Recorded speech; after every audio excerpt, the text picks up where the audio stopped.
Hello guys, welcome to Bike Matters. We're here on the Honda stand at EICMA 2024 and we're looking at what they've got for 2025. We saw that they've released quite a few new updates and a few new bikes. So let's get into it. I mean, there's the V3, there was the NC750X. So let's get into it. There's loads to look at. Let's go. So the last grand reveal from Honda was this. It's the V3. It's a really slimline engine and it's got an E-Compressor. So Honda introduced this as one where they were saying it's not necessarily going to be what they're going to put in all of their bikes, but it's going to be an interesting alternative to maybe the electric market. They also said it's a multi-pathway that they're going to be looking at. So sticking this engine in there with the E-Compressor is kind of like a forced air intake, and it's going to mean that the engine can run super efficiently and have a super amount of intake power with the little sort of mini turbo that's running there. And because the engine's so small, it'll be able to fit into quite a few of their models in 2025 and beyond. At this stage, it's only a sort of concept and proof of design. There isn't an actual bike that it's running with. As you can see, it's just a frame with an engine in the middle and two wheels stuck on. So it's not necessarily going to be how this bike is going to look. They're not just going to stick a seat on. It's kind of like a proof of concept. But I think this is going to be seriously interesting to see where Honda can put this. Maybe some people are expecting a V4 to get a new VFR. But I think a V3 with an E-Compressor is a very good way to go, and it was a great way to have a grand finale for the Honda presentation. So this is the NC750X, and it was one that was revealed, and it's been a long-standing bike for Honda. Interestingly, it runs on the same running gear as the Forza 750 and even the XADV 750. Check out my XADV review up there, because that's a fantastic bike. Anyway, quite interesting is a backstory on this bike, at least personal backstory. When I was doing my motorcycle license, Jan, the instructor, had her own NC750X, and she swore by it. She said it was the best bike ever. You can put a helmet under here. You've got storage space here where the fuel tank used to be, because the fuel tank is actually underneath the seat down here, and that's basically from the scooter world. This, of course, has DCT for this year, and by all accounts, forgive me for saying this, but I always thought that the NC750 was a bit of a boring bike, a bit of a dull bike, if you will. But this just seems like it's got a breath of fresh air, and it feels really comfortable. It feels like putting that scooter motor into more of an adventure touring style bike is a good move. And though it hasn't got the full peak power that you'd maybe expect, this is a bike I think is going to sell very well because it's got that update. It's a very interesting bike to look at, and it's comfortable.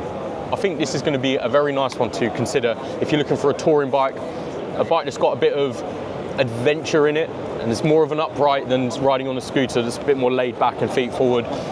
This is certainly one to consider if you're looking for a touring bike. Now, I'm only going to jump on this real quick because the CB750 Hornet is here, and it's been updated with a new faceplate, and it looks really, really nice. If you go back to our review on the Hornet from last year now, top right, me and Felix love this. It's really revvy, it's really agile, and working with this motor, despite maybe fears of it not having enough power, jump on one of these and give it a go on the road and tell me it doesn't have enough power. It is so fun to ride. Allegedly, it does really good wheelies as well, but we can't show you that.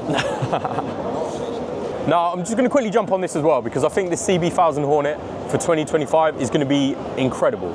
In terms of what this bike can do, it's the 2017 5-blade engine, and it's put into the Hornet frame. I think this looks great. It's got a fantastic price point. £8,999 for the standard model, but £9,999 for the SP model. I think you'd be foolish not to go for the SP because it's got uprated suspension, it's got a tiny bit more power, and that 5-blade engine put through the Euro 5 Plus rigmarole is going to make this an incredible machine to work with. I'd even consider buying one myself, to be fair. But should I sell my own bike to buy this? Maybe, I don't know, let's find out. But I'm not going to talk too long about this one because there's something I really want to show you next. And this is what I was really interested in seeing. We predicted it kind of in our preview video, but this is the GB350S from Honda. So I think this is going to be put directly against the Royal Enfields, not because of the price point. I think this is just a touch under £4,000, but also the style and the simplicity of it. You've got an analog dial with an inlay LCD. It's a single cylinder, nice and simple to ride. It looks classic. It looks like he's going to appease that sort of classical market that is doing really well for Royal Enfield, because you've got a bike that looks like this. It's going to be easy to ride. It's going to be simple and just confidence inspiring. And that price point always helps as well. Beep, beep if you agree. And how does this feel to sit on? it's nice, it's comfortable. I mean, I'm 6'3" for reference. My legs are kind of level with the tank, but that's always the case. And it just feels comfortable. Nice upright position, bars are pretty wide out in front of you. Feels like you can get going on this, but also just cruise around town and take it easy. It's going to be certainly an interesting one to ride this if we get the chance in 2025. So subscribe, like the video, comment down below, and see if we can get ourselves on one of these. And here is the PCX 125 updated for 2025. Now, of course, the PCX is a fantastic seller in the UK. It's the top, if not second, best-selling scooter in the UK. And you see these in towns and cities everywhere, whether they're delivering your food, whether it's people going to school, to work, to college, anything. People are going to be riding these all over the place. And that's just because it's so dependable, reliable. And this one has a TFT screen, it's got a nice, simple motor to use, automatic, just classic scooter. Why mess with something that's already good? Maybe because they just want to update it and keep it fresh, and also to challenge Yamaha with their new NMAX 125. Now, that's going to be quite an interesting one as well, because I'm going to be on the NMAX 125 launch in 2 or 3 weeks' time. So subscribe, stay up to date about how that goes. And do you think that the PCX is better than the NMAX 125? I don't think there's a right or wrong answer, but let us know in the comments. And then finally, we have the Cov E. It's the electric scooter. It's going to be like 50cc compatible. Electric means the future, and whether or not you like it, Honda has been releasing and updating this electric scooter for a little bit of time. It's got a massive iPad screen on it, which is quite interesting, and there's a whole map display. So this is going to be a utility tool. It's going to be to get you to and from where you need to be. There's going to be some storage under the seat for your shopping. There's going to be a pretty easy routine of being able to take out the battery, chuck it on charge, put it back in the scooter. Everything nice and simple with the scooter. And Honda did show a few concept designs. There was a fun motorcycle looking thing, and then there was a future scooter that looked kind of like the BMW CE04. I don't know, but it's going to be interesting to see how electric goes on from here, because they also released the V3 that I looked at the start of the video as a new engine alternative. So what do you think?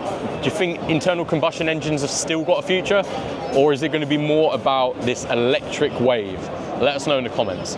So that's Honda's 2025 lineup, Honda's motorcycles, Honda scooters. Let us know in the comments which one you want to see, which one you're going to be riding, and which one you think is going to sell the most. But I'll leave you there. Subscribe to Bike Matters, leave a like and comment in the video down below if you enjoyed, and I'll see you on the next one. Ciao.